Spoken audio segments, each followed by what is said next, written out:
ઘરના મંદિરના દીવાની વધેલી વાટનું શું કરવું જોઈએ? શું તેને કચરામાં ફેંકી દેવી જોઈએ? ભક્તો, ક્યાંક તમે પણ અજાણતામાં તમારા ઘરની બરકતને ખુદ પોતાના જ હાથે કચરાપેટીમાં તો નથી નાખી રહ્યા ને? જરા વિચારો, જે દીવાને તમે ભગવાનની સામે પ્રગટાવો છો, જેનાથી તમે તમારા ઘરનો અંધકાર દૂર કરો છો, પૂજા પૂરી થયા પછી તે જ દીવાની વધેલી વાટ, જેને જલેરી પણ કહેવામાં આવે છે, તેનું તમે શું કરો છો? જો તમે તેને ઉપાડીને કચરાના ડબ્બામાં ફેંકી દો છો તો સાવધાન થઈ જાઓ, કારણ કે શાસ્ત્રો અનુસાર આ એક બહુ મોટી ભૂલ હોઈ શકે છે, જે ધીમે ધીમે તમારા ઘરની સુખ શાંતિ અને ધનને બાળીને રાખ કરી શકે છે. આજની આ વિડીયોમાં અમે તમને જણાવીશું કે આખરે તે પવિત્ર બળેલી વાટનું શું રહસ્ય છે અને તેનો સાચો ઉપયોગ કરીને કેવી રીતે તમે તમારું નસીબ બદલી શકો છો. અને વિડીયોની વચ્ચે એક એવો ગુપ્ત પ્રયોગ જણાવીશું જે તમારા દુશ્મનોનું મોઢું હંમેશા માટે બંધ કરી શકે છે. એટલા માટે એક પણ સેકન્ડ છોડ્યા વિના આ વિડીયોને અંત સુધી ધ્યાનથી જુઓ અને સાંભળો. મિત્રો, આપણા હિન્દુ ધર્મમાં દીવાને માત્ર રોશનીનું સાધન નથી માનવામાં આવતું, પરંતુ તેને સાક્ષાત અગ્નિદેવનું સ્વરૂપ માનવામાં આવે છે. દીવો પરબ્રહ્મનું પ્રતીક છે. જ્યારે આપણે પૂજા કરીએ છીએ ત્યારે આપણે તે દીવામાં તેલ અથવા ઘી નાખીએ છીએ, જે આપણા સમર્પણ અને ભક્તિનું પ્રતીક હોય છે. અને તેમાં જે રૂની વાટ હોય છે તે આપણા આત્માનું પ્રતિનિધિત્વ કરે છે. જ્યારે તે વાટ બળે છે તો તેનો અર્થ એ છે કે આપણે આપણા અહંકારને બાળીને ઈશ્વરના પ્રકાશમાં વિલીન થઈ રહ્યા છીએ. હવે જરા વિચાર કરો, જે વાટે કલાકો સુધી ભગવાનની મૂર્તિ સામે બળીને તેમની આરતી ઉતારી હોય, જે વાટે મંત્રોની શક્તિને પોતાનામાં શોષી લીધી હોય, અને જે વાટમાં સાક્ષાત અગ્નિદેવનો વાસ રહ્યો હોય, શું તે પૂજા પૂરી થતાં જ કચરો બની શકે છે? ના, બિલકુલ નહીં. તે હવે સામાન્ય રૂ નથી રહી, તે હવે એક સિદ્ધ વસ્તુ બની ચૂકી છે, જેને આપણે પ્રસાદનું રૂપ પણ માની શકીએ છીએ. પરંતુ અજ્ઞાનતાના કારણે આપણને ખબર જ નથી હોતી કે આ શક્તિનું સન્માન કેવી રીતે કરવું, અને આપણે તેને ઘરની ગંદકી સાથે બહાર ફેંકી દઈએ છીએ. આ સીધી રીતે તે સકારાત્મક ઉર્જાનું અપમાન છે જે તમે પૂજા દરમિયાન મેળવી હતી. આપણા વડીલો અને જૂના સંત મહાત્મા હંમેશા એવું કહેતા આવ્યા છે કે પૂજાનું ફળ ત્યારે જ મળે છે જ્યારે તેની પૂર્ણાહુતિ સાચી રીતે થાય. ધારી લો કે તમે બહુ સ્વાદિષ્ટ ભોજન બનાવ્યું, પરંતુ અંતમાં તેને પીરસતી વખતે જમીન પર પાડી દીધું, તો શું તે ભોજનનું કોઈ મહત્વ રહી જશે?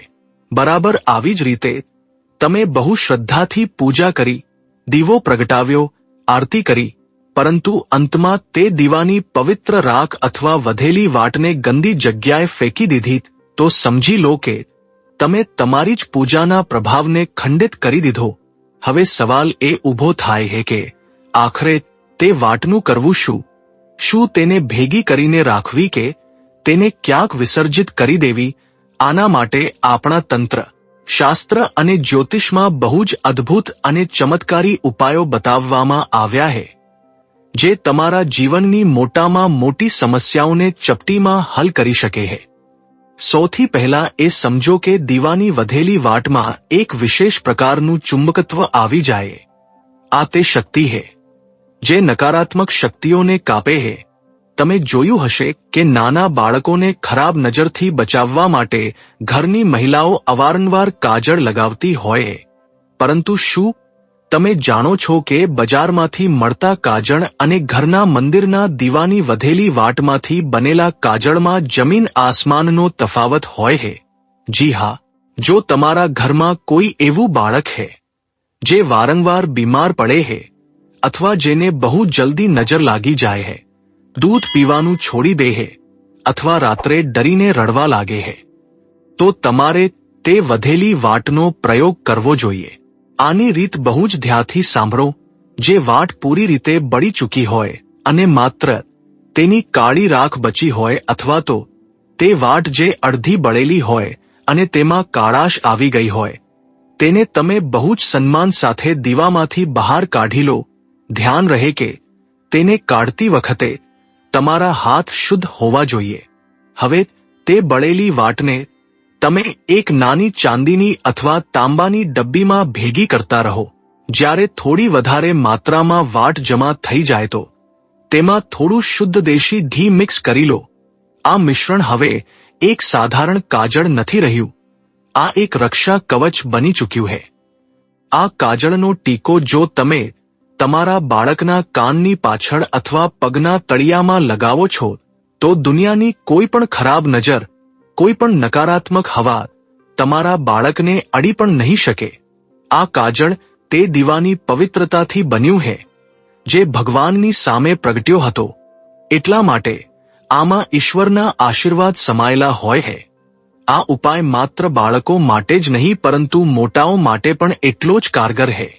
જો તમને લાગે છે કે તમારા ઘરમાં કોઈએ કંઈક કરી દીધું છે અથવા તમે જ્યારે પણ ઘરની બહાર નીકળો છો તો તમારા કામ બનતા બનતા બગડી જાય છે, તો ઘરની બહાર નીકળતા પહેલા આજ કાજળનો એક બહુ નાનો ટીકો જે કોઈને દેખાય નહીં તેવો તમારા કાનની પાછળ લગાવી લો.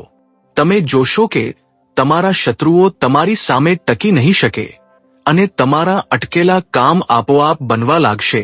આ શક્તિ છે તે બળેલી વાટની જેને તમે કચરો સમજીને ફેંકવાના હતા. હવે વાત કરીએ તે રહસ્યની જેના વિશે બહુ ઓછા લોકો જાણે છે, અને આ ઉપાય ખાસ કરીને તે લોકો માટે છે જેઓ ધનની અછતથી ઝઝૂમી રહ્યા છે અથવા જેમના માથા પર દેવાનો બોજ વધતો જ જઈ રહ્યો છે. માતા લક્ષ્મીની સામે પ્રગટાવવામાં આવેલા દીવાની વધેલી વાટ સાક્ષાત ધનને આકર્ષિત કરનારું ચુંબક બની શકે છે. પરંતુ આના માટે તમારે એક વિશેષ પ્રક્રિયાનું પાલન કરવું પડશે. શુક્રવારના દિવસે જે માતા લક્ષ્મીનો દિવસ માનવામાં આવે છે, તમે જ્યારે સાંજે પૂજા કરો અને દીવો પ્રગટાવો તો કોશિશ કરો કે તમે કમળ કાકડીની માળાથી અથવા સ્ફટિકની માળાથી માતા લક્ષ્મીના મંત્રનો જાપ કરો. જ્યારે દીવો શાંત થઈ જાય એટલે કે ઓલવાઈ જાય તો તે વાટને ફેંકવાની જગ્યાએ તેને એક લાલ રંગના કપડામાં રાખી લો. આવી જ રીતે તમે સતત 11 અથવા 21 શુક્રવાર સુધી તે વાટોને તે લાલ કપડામાં ભેગી કરતા રહો.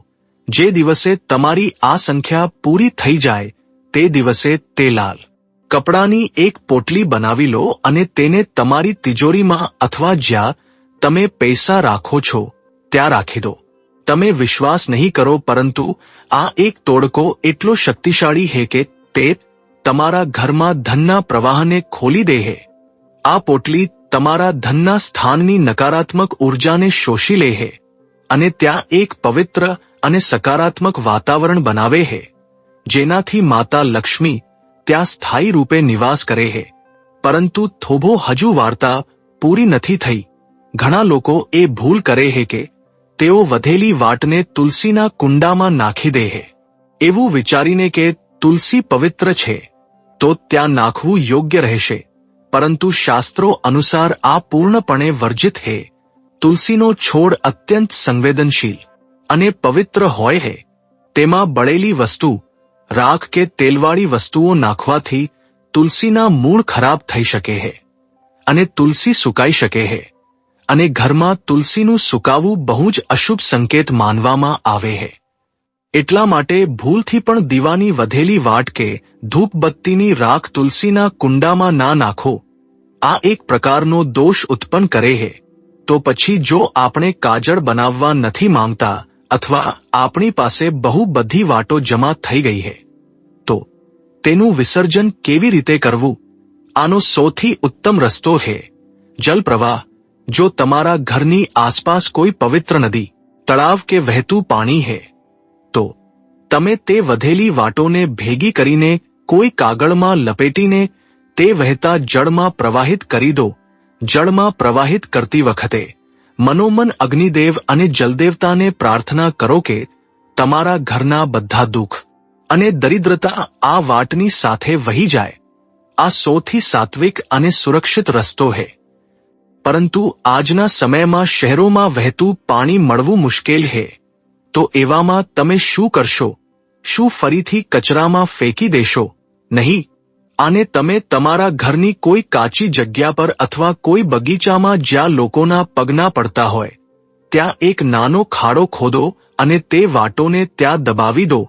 આ ધરતી માતાના ખોળામાં જવા જેવું છે. આનાથી તે પવિત્ર વસ્તુનું અપમાન પણ નહીં થાય અને તે ખાતર બનીને પાછી પ્રકૃતિમાં ભળી જશે. આનો પણ એક ઉકેલ છે, પરંતુ ધ્યાન રહે આ જગ્યા ગંદી ના હોવી જોઈએ.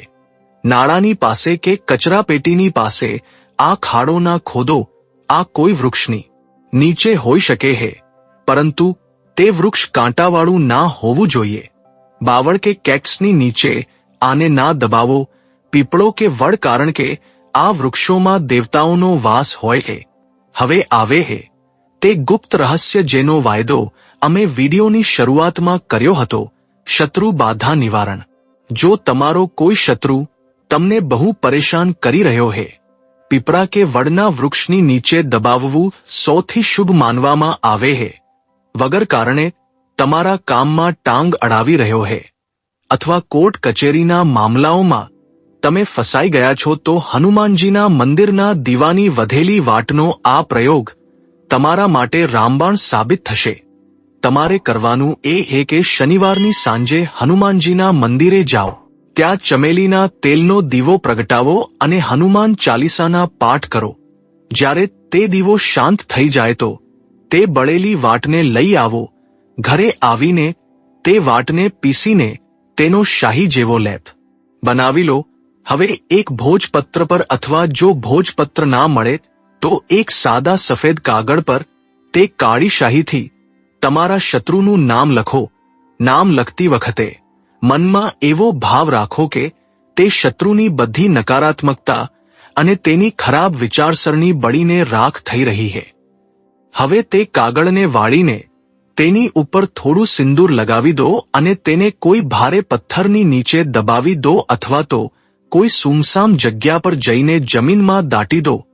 આ એક તાંત્રિક ક્રિયા જેવો પ્રભાવ પાડે છે, પરંતુ આ પૂર્ણપણે સાત્વિક છે, કારણ કે આમાં તમે કોઈનું ખરાબ નથી કરી રહ્યા, પરંતુ પોતાની રક્ષા કરી રહ્યા છો. એવું કરવાથી તમે જોશો કે થોડા જ દિવસોમાં તમારા શત્રુનું વર્તન તમારા પ્રત્યે બદલાવા લાગશે અથવા તે ખુદ તમારા રસ્તામાંથી હટી જશે. તેનું ધ્યાન તમારા પરથી હટીને પોતાની જ સમસ્યાઓમાં ગૂંચવાઈ જશે. એક વાતનું બીજું પણ વિશેષ ધ્યાન રાખવું જોઈએ, જે અવારનવાર લોકો નજરઅંદાજ કરી દેતા હોય છે. ઘણીવાર આપણે જોઈએ છીએ કે દીવામાં ઘી કે તેલ તો પૂરું થઈ જાય છે, પરંતુ વાટ પૂરી નથી બળી શકતી અને તે બચી જાય છે. એવી અડધી બળેલી વાટને ફરીથી તે જ દીવામાં પ્રગટાવવી શાસ્ત્રોમાં સાચી નથી માનવામાં આવતી. આને દોષપૂર્ણ માનવામાં આવે છે. દરેક નવી પૂજા માટે નવી વાટનો જ પ્રયોગ કરવો જોઈએ. જૂની અથવા અડધી બળેલી વાટનો ફરીથી ઉપયોગ કરવાથી ઘરમાં કલેશ વધી શકે છે અને માનસિક શાંતિ ભંગ થઈ શકે છે.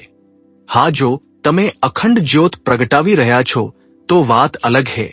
તેમાં આપણે તે જ જ્યોતને કાયમ રાખીએ છીએ, પરંતુ સામાન્ય દૈનિક પૂજામાં દર વખતે નવી અને સ્વચ્છ રૂની વાટનો જ પ્રયોગ કરો. જૂની વાટને આદ્રપૂર્વક હટાવી દો અને ઉપર બતાવેલી રીતોથી તેનો નિકાલ કરો. દીવાની વાટનો સંબંધ આપણા પૂર્વજો સાથે પણ માનવામાં આવે છે. પિતૃપક્ષ દરમિયાન અથવા અમાસના દિવસે જ્યારે આપણે આપણા પિતૃઓ માટે દીવો પ્રગટાવીએ છીએ તો તે દક્ષિણ દિશા તરફ મુખ રાખીને પ્રગટાવવામાં આવે છે. તે દીવાની વધેલી વાટને તો ભૂલથી પણ ઘરમાં ના રાખવી જોઈએ, કારણ કે તે પિતૃઓના નિમિત્તે હતી. તેનું કાર્ય પૂરું થઈ ચૂક્યું છે. એવી વાટને તો તે જ દિવસે અથવા બીજા દિવસે સવારે પીપળાના વૃક્ષની નીચે રાખી દેવી જોઈએ. આનાથી પિતૃઓના આત્માને શાંતિ મળે છે અને તેમના આશીર્વાદ પરિવાર પર બનેલા રહે છે.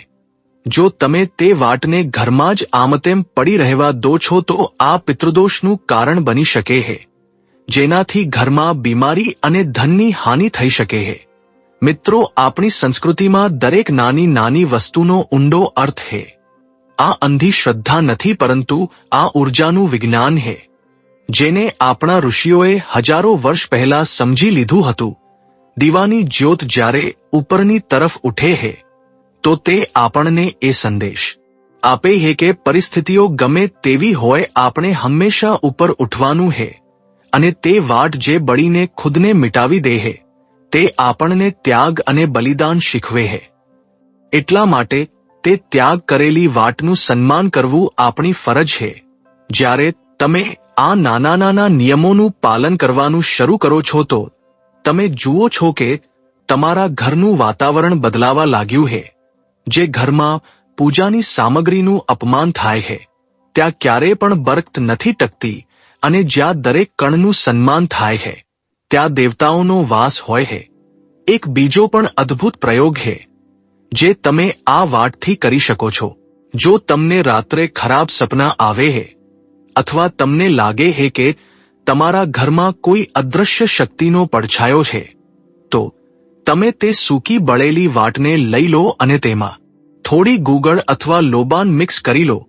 સાંજના સમયે ઘરના મુખ્ય દ્વાર પર અથવા ઘરના આંગણામાં હાણાના અંગારા પર આને નાખીને આનો ધુમાડો આખા ઘરમાં ફેલાવો. આ ધુમાડો એટલો પવિત્ર અને શક્તિશાળી હોય છે કે તે ઘરના ખૂણે ખૂણામાંથી નકારાત્મક ઉર્જાને બહાર કાઢી ફેંકે છે. આ એક પ્રકારનું શુદ્ધિકરણ છે જે ઘરના વાસ્તુદોષોને પણ શાંત કરે છે. આ પ્રયોગ તમે અઠવાડિયામાં એકવાર ખાસ કરીને મંગળવાર અથવા રવિવારે કરી શકો છો. તો મિત્રો, આજે તમે જાણ્યું કે કેવી રીતે તમારા ઘરના મંદિરના દીવાની એક નાની વધેલી વાટ, જેને તમે કદાચ અત્યાર સુધી નકામી સમજી રહ્યા હતા, તે કેટલી કિંમતી અને શક્તિશાળી છે. આ માત્ર કચરો નથી, આ ઉર્જાનો પૂંજ છે. આ આશીર્વાદનો શેષ ભાગ છે. આગલી વખતે જ્યારે તમે પૂજા કરો અને દીવો ઓલવાઈ જાય તો તે વાટને ઉઠાવતા પહેલા એકવાર નમન કરો અને પછી તેનો સાચો ઉપયોગ અથવા વિસર્જન કરો. તમે જોશો કે તમારા જીવનમાં કેવા સકારાત્મક બદલાવ આવવાના શરૂ થઈ જાય છે. ધર્મનું પાલન માત્ર મલાઈ ખાવામાં નથી પરંતુ સાચા આચરણમાં છે. અને સાચું આચરણ એ જ છે કે આપણે દેવશક્તિઓના સંપર્કમાં આવેલી દરેક વસ્તુની ગરિમાને જાળવી રાખીએ. અમને પૂરી આશા છે કે આ માહિતી તમારી આંખો ખોલનારી સાબિત થશે. આ નિયમોને તમારા જીવનમાં અપનાવો અને પછી જુઓ ચમત્કાર. યાદ રાખો, ઈશ્વર ભાવના ભૂખ્યા છે, અને તમારો આ નાનો એવો સન્માનનો ભાવ તેમને પ્રસન્ન કરી શકે છે. ક્યારેક મોટી મોટી પૂજા પાઠથી તે ફળ નથી મળતું જે એક નાની સાવધાની અને સન્માનથી મળી જાય છે. પોતાના ઘરના મંદિરને માત્ર સજાવટનું સ્થાન ના માનો, તેને ઉર્જાનું કેન્દ્ર માનો અને તે કેન્દ્રમાંથી નીકળેલી દરેક વસ્તુને પ્રસાદ સમજો. જો તમને આ માહિતી મહત્વપૂર્ણ લાગી હોય અને તમે ઈચ્છતા હોવ કે તમારા મિત્રો અને સંબંધીઓ પણ આ પાપથી બચે અને પુણ્યના ભાગી બને તો આ ગૂઢ રહસ્યને પોતાના સુધી સીમિત ના રાખો. જ્ઞાન વહેંચવાથી વધે છે. એટલા માટે આ ચર્ચાને આગળ વધારો. બની શકે છે તમારા એક પ્રયાસથી કોઈના ઘરનો વાસ્તુદોષ ખતમ થઈ જાય અથવા કોઈની અટકેલી પ્રગતિ શરૂ થઈ જાય, અને તેનું પુણ્ય તમને પણ પ્રાપ્ત થશે, કારણ કે સાચો રાહ બતાવવો એ પણ એક બહુ મોટો ધર્મ છે. ઈશ્વર આપ સૌનું કલ્યાણ કરે. તમારા ઘરમાં સદાય સુખ, શાંતિ અને સમૃદ્ધિનો દીવો બળતો રહે અને તમે નાનતાના અંધકારમાંથી નીકળીને જ્ઞાનના પ્રકાશ તરફ આગળ વધતા રહો. અંતમાં એક વાત બીજી પણ જે બહુ જરૂરી છે. ઘણા લોકો આળસના કારણે કેટલાય દિવસો સુધી મંદિરની સફાઈ નથી કરતા અને દીવામાં કેટલાય દિવસોની બળેલી વાટો જમા થઈ જાય. આ બહુ જ અશુભ છે. આ ઘરમાં આળસ અને દરિદ્રતાને આમંત્રણ આપે છે. મંદિરની સફાઈ નિત્ય હોવી જોઈએ. ભગવાનને પણ સ્વચ્છતા પ્રિય છે. વાસી ફૂલ અને બળેલી વાટો રોજ હટાવવી જોઈએ જેથી નવી ઉર્જાનો સંચાર થઈ શકે. જેમ આપણે રોજ નાહીએ છીએ, નવા કપડાં પહેરીએ છીએ, તેવી જ રીતે મંદિરને પણ રોજ નવું પ્રભાત જોઈએ. જમા થયેલો કચરો ભલે તે પૂજાનો જ કેમ ના હોય, તે ઉર્જાને રોકી દે છે, પ્રવાહને અવરોધી દે છે. એટલા માટે નિત્ય કર્મ કરો, નિત્ય સફાઈ કરો અને નિત્ય તે પવિત્ર વાટનો સાચો નિકાલ કરો. આ જ એક સાચા સાધકની ઓળખ છે.